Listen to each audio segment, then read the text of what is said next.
This video will talk about the correct way to lose fat. Useful information that will help you start your fat loss journey and will help me lose 70 pounds and counting. Concept is simple. Calories in, calories out. Calorie deficit. Your body needs a certain amount of calories depending on your weight and your height to maintain or to lose or gain weight. Meaning, if you were to eat above this number, you would be gaining weight. If you were to be eating under this number, you would be losing weight. So let's put this into practice. To find your specific number, all you have to do is go on Google, type in calorie calculator, fill in the information that pops up on the page. It's going to be stuff like your weight, your height, your age, and your gender. And then scroll down. That's it. It's going to pop up with 4 different numbers. A maintain number, 0.5 pounds per week, 1 pound per week, 2 pounds per week. So let's put this into practice using my old numbers. My height was 5'10", age 20, 287, male, and I didn't really go to the gym much, or at all, actually. So my numbers were, to maintain, I would need to eat 3.1k calories. To mildly lose, which is around 0.5 pounds a week, 2.9 thousand. Average, 1 pound a week, which would be 2.7 thousand. And extreme, which would be 2.2 thousand. Meaning, if I were to eat 3.1 thousand and around those numbers, I would maintain my 287 pounds weight. If I were to eat higher than these numbers without going to the gym or exercising or losing calories outside of my body, just using calories, I would be gaining. And anything under 3.1, I would be losing, right? And that's it. So now for you, if you were to want to lose the weight, you would have to decide on the number you want to go with. So with my numbers, I decided to go with the extreme, which was about 2,000 calories, 2,200 calories every day. Mainly just because I was able to handle it. I didn't really get hungry much at all. And when I did get hungry, I would just eat and I would still maintain that amount of calories per day. So let's talk about just calories in general. So as I said, as long as you eat under the 3.1 thousand calories, you will be losing weight. You'll be losing fat in a sense, right? But just know that doesn't mean you can eat anything, but it doesn't mean you should be eating anything. The old saying goes, you are what you eat. You want to fuel your body with as much important and nutrition as much as you can. Meaning that you don't want to be eating a lot of sugar. You don't want to be eating overabundance of carbs, not enough protein. Excuse me. So basically, what I'm just trying to get at this little part is, you can eat whatever you want, but just understands that the better foods you eat and the better choices you choose will result in better results.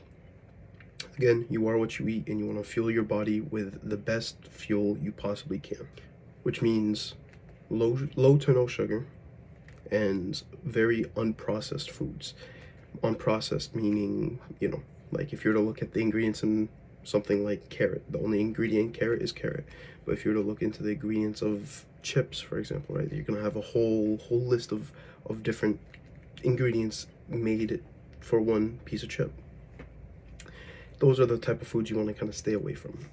So good nutritious foods, just whole foods such as chicken, rice, bread, call it like vegetables, fruits, right? 1 to 5 ingredients products that your body will enjoy, and it will fuel you as best as it can. Now obviously it's not going to be as tasteful, as enjoyable, but you can still enjoy them in a certain sense. So the way I like to think about the mindset of calorie deficit and to lose calories is the whole mindset of calorie allowance. Basically, whatever number you ended up choosing, being, let's say with my old numbers, if I chose 2,200 calories, basically the way I would think about it is the amount of calories I'm given is the allowance, right? Basically, my body is giving me the amount of money, being $2,200 every day.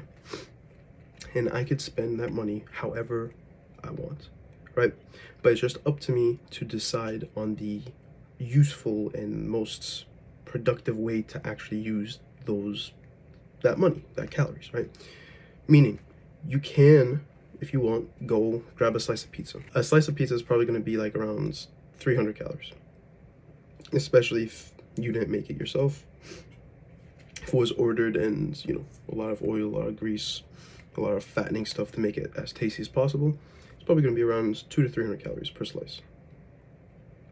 So you can spend that money, 230 calories, $200 to $300, and you will have less money. So in my sense, I would only have $1,900 left to spend. While that one slice of pizza, sure, it was tasty, but it didn't really fill me up, right? As well as the ingredients in it was very fattening. So I can eat this pizza that's going to be tasty, but it's not really going to fill me up with a lot of fattening stuff in it. Or I could use those 200 to 300 calories to have more filling food. Now, obviously, there's not much stuff that you could really eat that's going to be 200 to 300 calories that's going to be fully filling. But if you add on just a little bit more calories, like 200 calories, make you like a nice little sandwich. The basic thing you could obviously say is salad, right? The reason why is because those would be better choices. Though the calories are going to be the same, the volume, the amount of food you're going to get is a lot more, as well as it's going to digest a lot slower. So like salad, for example, the reason why salad is so staple in losing fat or diet is because vegetables digest very slowly. You have a big bowl of just vegetables, and for the most part, you can make it pretty tasty. Obviously, you should really just stay away from oily dressings that's going to have high calories and make a 300 to 400 calorie bowl of salad into 700 to 800 calories, which in that sense is kind of just wasteful. And you could just make it just as tasty as something that you would enjoy, right? Now, obviously, this comes with cooking, being smart in the kitchen, cooking correctly. Something I like to use is anabolic cooking. Anabolic cooking is basically the concept of cooking what you want to eat, but making different substitutes to make it lower calories and higher volumes. So, for example, let's keep using the pizza example. Let's say I'm craving pizza. I really want pizza, but I don't want to spend 200 calories on a single slice, right? And I'll 800 to 1,000 calories into a whole pie of pizza, right? Because again, going back to our calorie allowance, if we were to spend that much calories on that food, well, that's half the amount of money I have for that day to spend for one meal. And in a day, you want 3 to 4 meals, possibly even snacks in between if you get, the little cravings of hunger. So what anabolic cooking is substituting stuff. So for pizza, what I like to do, I get this product called I'll have it pop up right here. It's like luxury bread, or it's basically a flax bread. It's huge sheets of flax, not flax, of like wheat, like bread. That the whole thing is 120 calories, right? I could put sauce on it, put cheese on it, throw in the oven, fat-free cheese, obviously, or at least reduced fat. Put it in the oven, take it out, boom. I have a whole pie of pizza about this big, right? Kind of hard to show. About that big for like what, 120, for close to like 500 calories. It's 400 calories for the whole pizza, right? And this pizza is gonna fill you up. Now, obviously, it's not gonna be as tasty as a original pizza because the dough is not gonna be as satisfying. The cheese isn't gonna be as satisfying as well because it's fat-free or reduced fat. But you're still gonna hit that craving. You're still gonna you're gonna have the feeling of tasty pizza. You're gonna remove that craving for a lot less calories. And this is how you can maintain a calorie deficit, which again is what you need to do to lose fat. So anabolic cooking is, in my opinion, one of the best ways, if not the best way, for you to maintain a calorie deficit, because you'll be satisfying your cravings that you will eventually 100% have while trying to lose fat, as well as the just smarter way to cook, right? So you're not eating boring foods such as salads, right? There's a reason why not many people enjoy salads, is because, well, it's not that tasty. It's not very enjoyable.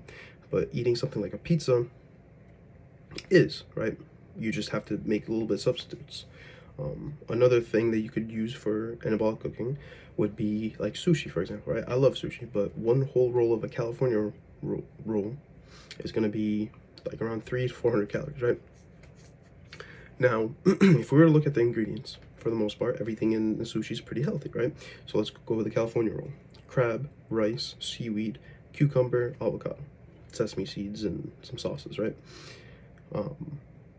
All those ingredients are pretty good to eat, but if you were to combine them all, you're going to have high calorie for low volume, which means you're going to be spending a lot of money for not much return in investment, in a sense, right? So how do you counteract this? Well, if we were to look at the ingredients of a California roll, the highest calorie product is going to be the rice, right? So how can you substitute this? Well, obviously, you could use stuff like cauliflower rice. Cauliflower rice is just cauliflower diced up to emulate rice. But speaking from my personal experience, it's disgusting, right? Cauliflower rice is not tasty at all, and it doesn't have that sticky substance to be able to actually roll the roll, because with rice, since rice is pretty sticky, it'll be able to stick together and easily roll it. So how can you counteract this? Well, this comes back to being smart in the kitchen and figuring out different ways and avenues. The way I used to do it was I would put low calorie, like light mayonnaise, sriracha to make it a little tasty, right? So make it like a spicy California roll, and a little bit of rice wine vinegar. Mix that up. The mayo and rice wine vinegar will kind of make it more sticky. The sriracha will make it more tasty. Put that on a bed of seaweed. Put some crab, avocado, cucumber. Roll it up. Boom. You can make a whole California roll. Slice it up to 6 pieces for a total of 150 calories. Meaning what? Each sushi is going to be like damn nearly 15-20 calories, right? Can't really beat that. And this is how you want to use calories smartly. How to cook in the kitchen correctly and smartly to be able to maintain your calorie deficit. So let's talk about macros, which is the actual stuff in the foods. So you have 3 main macros: protein, carbs, and fats. Now, the most important one you want to be looking at is protein. You want to be eating 0.7 to 1 gram of protein per body weight every day. What this means is, for me, with 287, if I were to do 287 times 0.7, that would be a total of 200 grams of protein, or 287 times 1, which would be 1 gram of protein. The reason why protein is so important is because while you are in a calorie deficit, your body is going to be losing a lot more weight than just fat. So if you're a step on the scale and you see that number going down, especially if you see that number going down quickly, you're not going to be just losing fat, right? You're going to be losing your water weight and your muscles. And your muscle is the number one thing you want to keep while you are losing the fat, obviously, right?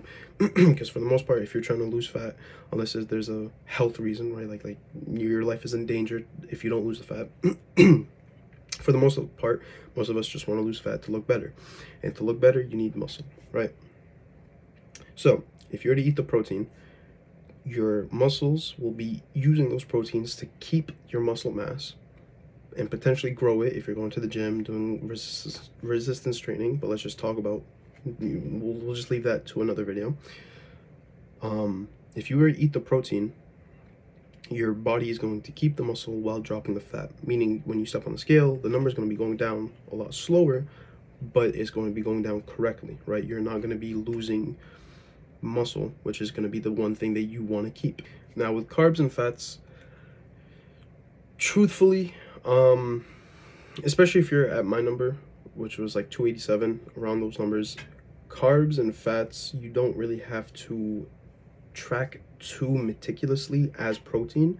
You just have to be mindful. Don't overeat. Don't grab a whole loaf of bread and just devour the whole loaf of bread, right? Because it's empty calories in a sense, right? But the way I would think about it to decide on what you should eat is the 1 to 10 ratio. So the 1 to 10 calorie ratio is 1 gram per 10 calories. And this is the smartest way, in my opinion, to spend your calories, to spend your calorie allowance that you ended up choosing with the amount of calories you decided to go with. Basically, the concept is simple. If the product has 1 gram of protein per 10 calories, in my opinion, it would be worth eating. So something like Quest chips, for example, right? Quest chips have a total of 140 calories for about 20 grams of protein. Well, the ratio is higher than 110. I would suggest eating that, right? Another product that I wouldn't suggest eating, I forgot its name. I saw it once in a store. It was like 10 grams of protein for like 220, 280 calories, right? This is not smart spending, right? Because you could choose better options, possibly even tastier options, that will hit your protein goal while hitting your calorie goal. So a product that's going to be like 20 grams of protein for 200 calories, that's kind of on the fence. You have the option. You can either avoid it or you can keep going with it, just depending on how tasty or how enjoyable you like it, right? So some protein snacks and supplements I like to use, and I would highly suggest you to look out for and decide on, is Quest chips. Quest chips are amazing. 140 calories for 18 to 20 grams per bag. Other ones is Quest Hero Crunch bars, specifically the crunch or crispy. It's crispy bars, the thick ones. Mainly just because they're the best protein bars I've had. They range from 160 to 180 calories to 16 to 20 grams of protein. Okio's Greek yogurt, non-fat Greek yogurt, it's like 100 calories for 15 grams of protein. The protein powder I use is Golden Standard protein powder. I think it's one of the best, has a variety of tasty options. Double chocolate is my favorite. And the ratio is absurd. It's 120 calories for 24 grams of protein per scoop, right? So that's a 2 to 10 ratio, right? It's really good. Other ones would be collagen peptides. Collagen peptides are very good. 1 scoop is 18 grams of protein for 70 calories, and it's really good for your health, such as skin, hair, and nails. I personally take it, and it also helps a lot with tightening your skin, especially if you're going to have a lot of loose skin while you're trying to lose the fat. So I would highly recommend to combine both protein powder and collagen peptides in the same kind of like shake and kind of just down it. And then Legendary Pasty, which is a new product I found. It's kind of like a Pop-Tart pastry thing that's it's like 180 calories for 20 grams of protein, and it's pretty good, right? Now, those are just supplements. I wouldn't try and have the majority of your protein in those numbers, because again, going back to, you are what you eat. You want to fill your body with as much unprocessed food as you possibly can. So actual foods, anything that's meats, such as fish, crab, lobster, chicken, red meat, anything of those sorts. Other stuff like beans, lentils, those are very good and high source of protein. But again, just be mindful of the calories 1 to 10 ratio. Let's talk about your daily hitting protein goal, right? So for many, 287 grams of protein for 2,200 calories might sound very crazy, might sound very difficult for some. And, it is. But again, all you have to do is just make smart choices, correct choices, and you'll be able to hit it easily. Let's start off with the protein powder with collagen peptide combo that I kind of mentioned earlier. So you could have 2 scoops of that protein powder plus 1 scoop of the collagen peptides, and that's going to be a total of 310 calories for 62 grams of protein, right? So right there, you have a huge, that's almost what, a 3 to 10 ratio of protein to calories. If we were to add let's say 3 bags of the protein Protein Quest chips, which is again about 140 calories for about 18, or I think it's 19 to 20 grams of protein, give or take. Some bags and some flavors have different values of protein, but let's just use 19 grams of protein per bag. So if we were to eat 3 bags, you're going to be at a total of 730 calories for the day with the protein, collagen, peptides I mentioned earlier, for a total of 119 grams of protein. You were to cook 200 grams of raw chicken for dinner, right? That's going to be 330 calories for 62 grams of protein, right? We're to cook that, add it to our calories. That's going to be a total of 1,060 calories for 181 grams of protein, right? So right there, you've essentially eliminated 2/3 of the amount of protein you want to eat in a day for half the amount of calories you're allowed to eat. Now, obviously, with the chicken, you could add more grams of the raw chicken. You don't just have to eat 200 grams. You could eat 300 grams. Add the amount of calories as long as you're allowed to, and increased the calories, or sorry, the protein. Now, obviously, just eating chicken is not that satisfying. You want to have some sides such as rice, potatoes, vegetables, stuff like that. Maybe a certain sauce. For the most part, that's probably going to be adding around another 300 to 400 calories to the extra chicken, which is going to leave you to 1,400 calories. And this hasn't even mentioned about breakfast. So now you have, let's say your allowance is 2,200 calories. You still have a total of, what we said, 1,400. You still have a total of 600 to 800 calories for breakfast to just eat about 100 grams of protein, right? Now, that might sound kind of high, but going back to anabolic cooking, you can easily do it, right? You just find certain recipes that would have low calories for high volume for high protein. I personally, what made it kind of easy for me is I ended up kind of making a cookbook for myself, right? I went online on a bunch of different Instagram, YouTube, Google, stuff like that. I found either just anabolic recipes already made for me that I kind of just put it into a Google Docs for me to go back to later on, or going back to the whole sushi example, what I did was the exact process that I kind of mentioned. I looked at the highest calories of the highest ingredient calories, and I found substitutes to lower the amount of calories to eat what I want to eat. Last thing we want to talk about after we talk about macros, protein, how to hit your protein goal, certain ideas and concepts such as the allowance concept and the 1-to-10 ratio protein concept.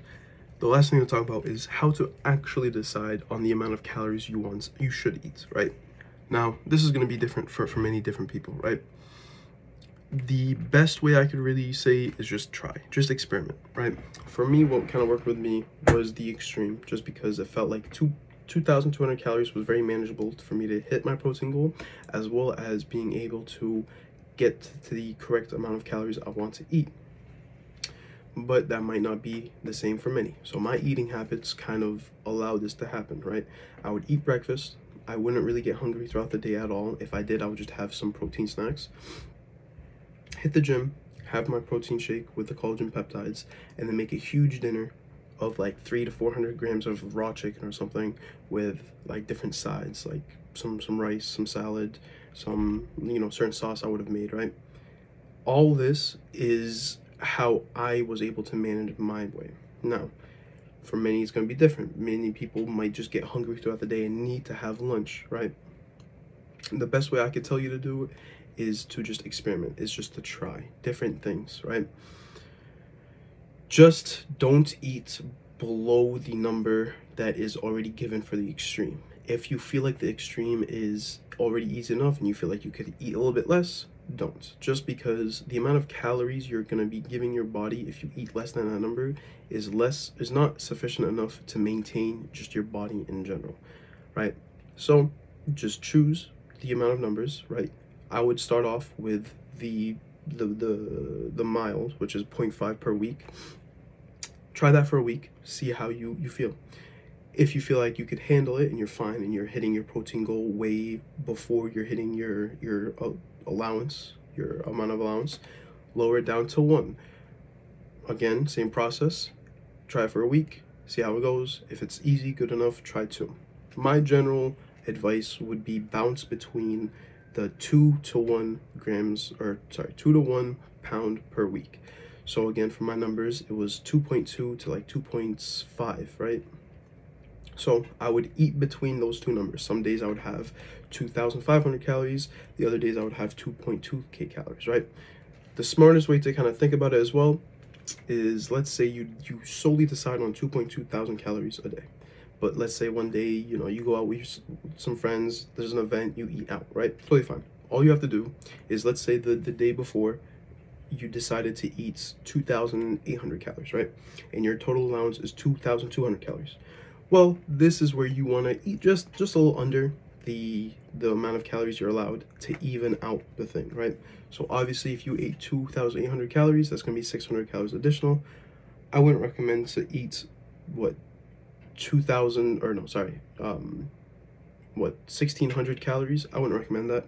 I would just recommend to eat just a little bit less, just to equal it out, right? Because you could look at this allowance, this daily allowance, to a weekly allowance. We could look into this weekly allowance as 7 times the amount of daily calories, which in my case was 2,200 calories a day, times that by 7, that's going to be 15,400 per week, right? That's going to be your weekly allowance.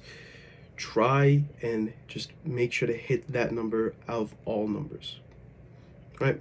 And that's really it. That's how you count in calories. That's calorie deficits. So to recap, calories in, calories out, you want to be eating less calories than your body is allowed to maintain the weight. Anything under that number, you'll be losing fat, you'll be losing weight, as long as you're eating high protein, right? The more protein you eat, the more protein your muscles are going to have to maintain or grow while it's losing fat, so you're not losing both fat and muscle at the same time. The concept of putting calories into the sense of money, the weekly allowance, the daily allowance, right?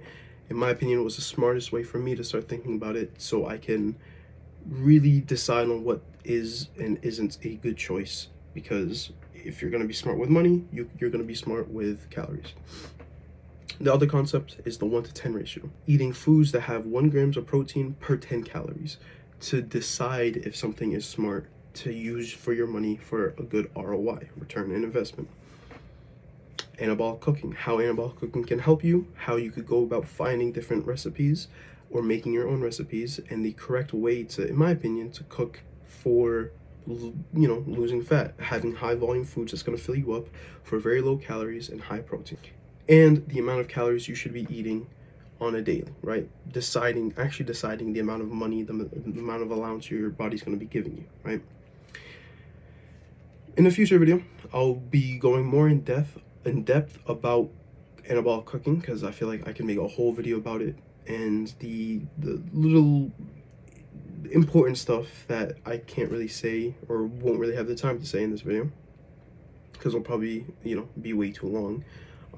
As well as the concept of the gym. As I said earlier, protein is going to help maintain or grow your muscle, and if you're trying to lose fat for a non-health reason, the main reason I would assume is to look better, and to look better you want muscle, right? So I'll be making videos about the concept of the gym, the importance, and how to actually start going, right? And that being said, I hope you guys enjoyed this video, and I'll see you guys later.